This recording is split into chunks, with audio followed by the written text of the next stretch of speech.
Kira-kira 60 cm kayaknya.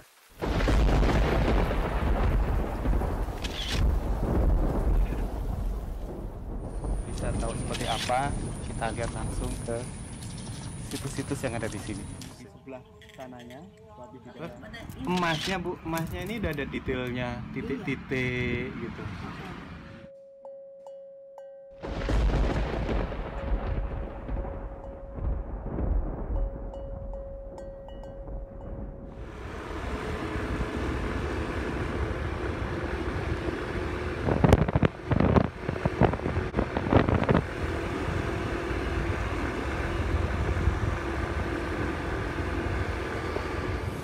Sobat pencinta sejarah, saat ini kita di atas jembatan Tanjung Pura, di atas Sungai Citarum, tepat di pertemuan dua sungai, CIPS dengan Citarum.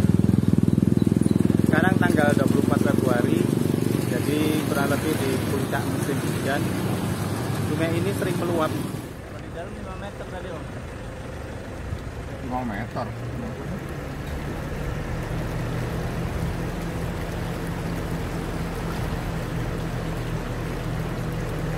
Berapa senti ini?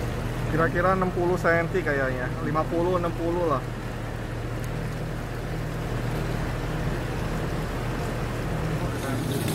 Di masa sejarahnya pada zaman Gunawarman atau pada zaman Tarumanegara, sungai ini juga sering mengalami membanjir di daerah istana kerajaan, yaitu di daerah Sunda Kelapa atau di Tarum Jaya, di mana pada saat itu ada satu ditandai dengan satu prasasti Tugu namanya. Itu sang raja membuat suatu kanal untuk mengendali banjir di daerah di antara Sungai Gumati dengan Sungai Candrabraga. Dengan kata lain, jalan tol yang kita bahas beberapa saat ini itu memang merupakan jalur air atau jalur lalu lintas air yang cukup vital, yang pada waktu-waktu tertentu itu sering meluap.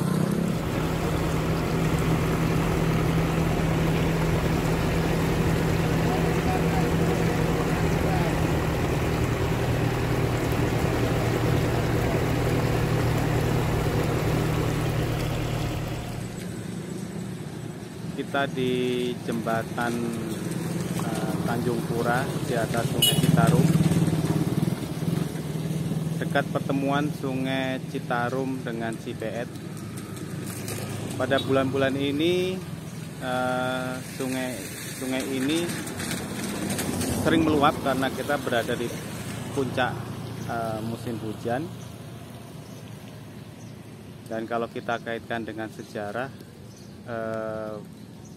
Sungai Citarum ini sudah sering, khususnya di daerah Kerawang hingga daerah pantai atau di Cibuaya itu terjadi luapan. Beberapa bukti yang bisa kita lihat bahwa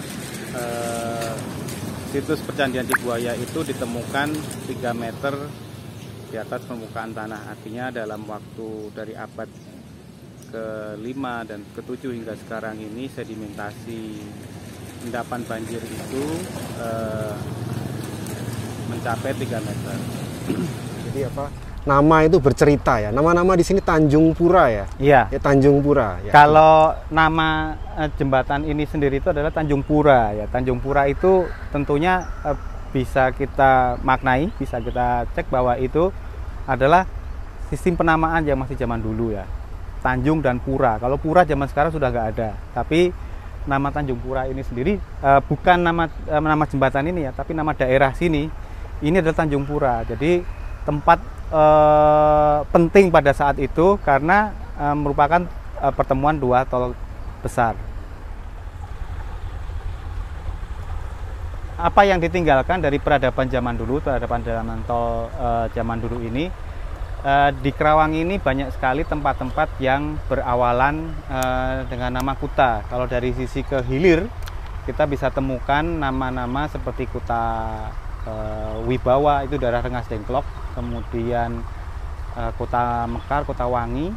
Sedangkan kalau ke arah Citarum, ke arah Hulur, kita bisa ketemu juga namanya Kota Pohaci. Kota Pohaci sebenarnya artinya Pohaci itu padi. Jadi kuta itu tempat-tempat banyaknya padi, ya itulah Karawang.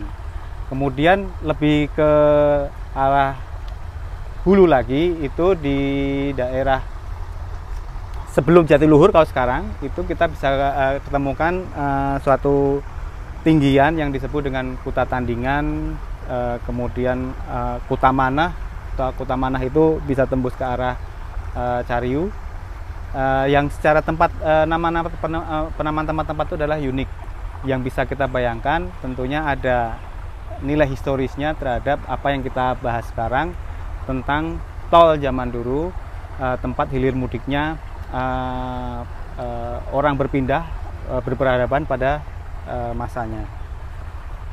Kemudian apa yang bisa tersisa dari zaman sekarang? Tentunya kalau peradaban pertemuan dua tol besar zaman dulu jelas sudah kita tidak temukan lagi.